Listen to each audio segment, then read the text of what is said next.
Ramirez, 1992 Olympian, right? Right. 27:59, is that correct? Just under 28. Yep. Give us the highlights of your career, actually, for us. Olympics, of course. Ran cross country and track in Arizona. Won NCAAs in cross country. What year was that? 86. I was almost going to say 96. I wish. Who'd you beat? That's the famous Joe Falcon going down race. Really? So, yeah. So, was it? I can't remember how many World Cross Country Championship teams. I think maybe 4 or 5 or 6. Ran the 91 Tokyo World Championships. I think I was like 17th there, maybe 19th. Made the final, which I was happy with.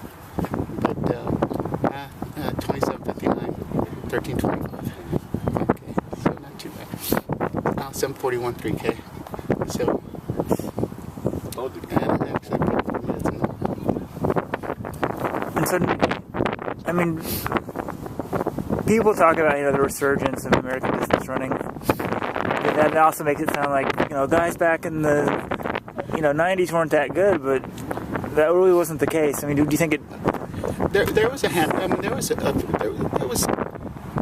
a handful of American distance. I mean, there was still. I mean, Steve Spence medaled at the 91 World Championships in the marathon. I think there's guys making finals in the Olympics and things like that. I mean, I made the final in the World Championships in '91. So I mean, there were still guys out there. I mean, Ken ran 2:09 in the marathon. So it wasn't. I mean, it's just It wasn't the amount of. I guess there wasn't the quantity there like there is now. But there was still. I mean, I like to think I was all right. Yeah. And then what I kind of first remember is more the. Bob Kennedy, Steve Holman's, right. Todd Williams, and they did all right. There wasn't a lot of depth, but no, I mean those guys were great. I mean, comparing times, I mean they were just as fast as the guys. And I mean Kennedy broke 13 minutes. I mean, right. So I mean Todd ran right at 27:30. I can't remember if he broke 27:30, but that's still very legitimate. So, and Steve Holman, he broke quote in the still any race today, he'd be in there. So, yeah, I mean, there was a lot of guys. Maybe not the quantity, but the quality was there. And in terms of financial support, was there a lot less back then? Oh yeah, there was a lot less. Yes. I mean, if we kind of dropped you down today and kind of put you in one of these groups. I mean, I hope. What do you think would happen? I would think I'd run better. I mean, faster at least. I mean, the financial support wasn't quite what it is now. I mean, you get hurt, and you just didn't quite have the, like you were talking about, just the resources to try and get healthy again. So it's, a lot of it was also, since the financial part of it wasn't there, you'd race a lot more because you try and make a living off of it. So I mean, you'd race a bit more than probably you would now, just because trying to. Track races or road races or both? Road races, track races, cross country races. So, although cross country there wasn't a lot unless you went to Europe, which I did every few times. But yeah, it's a lot more road racing back then. I think, at least that's what it seems like. I mean, guys would run year round, race year round, a little bit more. I mean, I know Kennedy didn't, Todd did. He'd race a little bit more on the road, but it seemed like guys had to race a little bit more to make a living. Yeah, I mean, an NCAA cross-country champion nowadays, you'd get a fat contract. Yeah. I don't know what it would be now, but it wasn't much at all back then. I don't think I had a contract, actually. Really? Yeah, not when I came out of college. So I think I ran, when I was second at track nationals, is finally when I got a contract, and it wasn't much. Wow. So, you were a Mizuno guy, right? Well, I ran for, yes, Mizuno, yeah. So that's why I ran most of my career with. So, yeah, it was, there wasn't much. Kind of looking back on your career, what are the things you've done differently? I mean, now that, because when you're in it, I think even when I was running, I wasn't at your level, but. I mean, didn't have any perspective, really. I think the whole, like, I talked about it a little bit, but the whole little bit more cross training. I mean, maybe a little bit more, core training.